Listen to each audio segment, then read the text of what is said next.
Juges chapitre 8.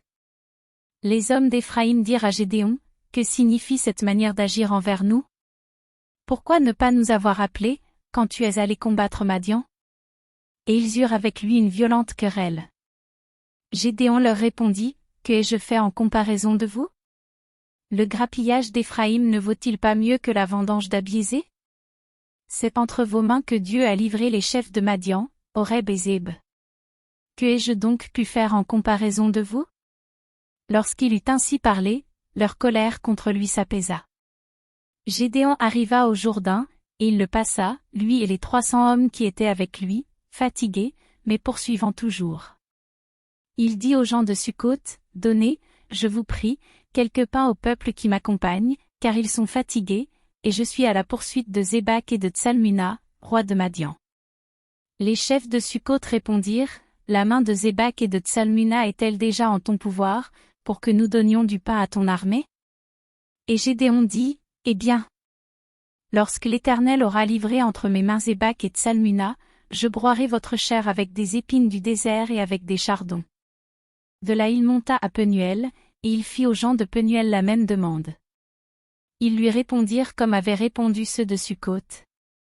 Et il dit aussi aux gens de Penuel, « Quand je reviendrai en paix, je renverserai cette tour. » Zébak et Tsalmuna étaient à Karkor et leur armée avec eux, environ 15 000 hommes, tous ceux qui étaient restés de l'armée entière des fils de l'Orient, 120 000 hommes tirant l'épée avaient été tués. Gédéon monta par le chemin de ceux qui habitent sous les tentes, à l'orient de Nobak et de Jogbea, et il battit l'armée qui se croyait en sûreté. Zébak et Tsalmuna prirent la fuite, Gédéon les poursuivit, il s'empara des 2 rois de Madian, Zébak et Tsalmuna, et il mit en déroute toute l'armée. Gédéon, fils de Joa, revint de la bataille par la montée de l'Hérès.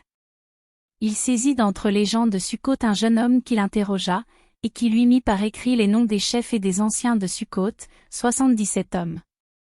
Puis il vint auprès des gens de Sukkot, et dit, « Voici Zébak et Tsalmuna, au sujet desquels vous m'avez insulté, en disant, la main de Zébak et de Tsalmuna est-elle déjà en ton pouvoir, pour que nous donnions du pain à tes hommes fatigués? » Et il prit les anciens de la ville, et châtia les gens de Sukkot avec des épines du désert et avec des chardons. Il renversa aussi la tour de Penuel, et tua les gens de la ville. Il dit à Zébak et à Tsalmuna, « Comment étaient les hommes que vous avez tués au Tabor? » Ils répondirent, « Ils étaient comme toi, chacun avait l'air d'un fils de roi. » Il dit, « C'étaient mes frères, fils de ma mère. L'Éternel est vivant.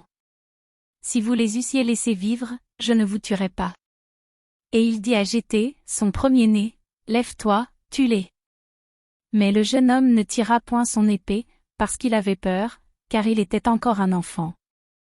Zébak et Tsalmuna dirent, « Lève-toi toi-même, et tue-nous. Car tel est l'homme, telle est sa force. » Et Gédéon se leva, et tua Zébak et Tsalmuna. Il prit ensuite les croissants qui étaient au cou de leurs chameaux.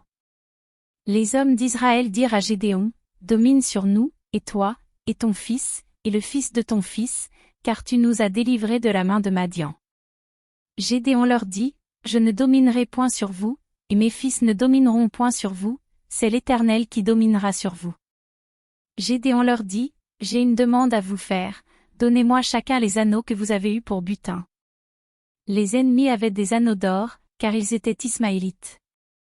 Ils dirent, « Nous les donnerons volontiers. » Et ils étendirent un manteau, sur lequel chacun jeta les anneaux de son butin. Le poids des anneaux d'or que demanda Gédéon fut de 1700 cycles d'or, sans les croissants, les pendants d'oreilles, et les vêtements de pourpre que portaient les rois de Madian, et sans les colliers qui étaient au cou de leurs chameaux.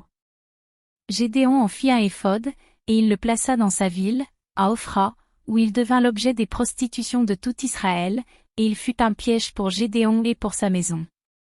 Madian fut humilié devant les enfants d'Israël, et il ne leva plus la tête. Et le pays fut en repos pendant 40 ans, durant la vie de Gédéon. Jérubbaal, fils de Joa, s'en retourna, et demeura dans sa maison. Gédéon eut 70 fils, issus de lui, car il eut plusieurs femmes. Sa concubine, qui était à Sichem, lui enfanta aussi un fils, à qui on donna le nom d'Abimélec. Gédéon, fils de Joa, mourut après une heureuse vieillesse, et il fut enterré dans le sépulcre de Joa, son père, à Ophra, qui appartenait à la famille d'Abiézé. Lorsque Gédéon fut mort, les enfants d'Israël recommencèrent à se prostituer au Baal, et ils prirent Baal-Bérith pour leur Dieu. Les enfants d'Israël ne se souvinrent point de l'Éternel, leur Dieu, qui les avait délivrés de la main de tous les ennemis qui les entouraient. Et ils n'eurent point d'attachement pour la maison de Jérubbaal, de Gédéon, après tout le bien qu'il avait fait à Israël.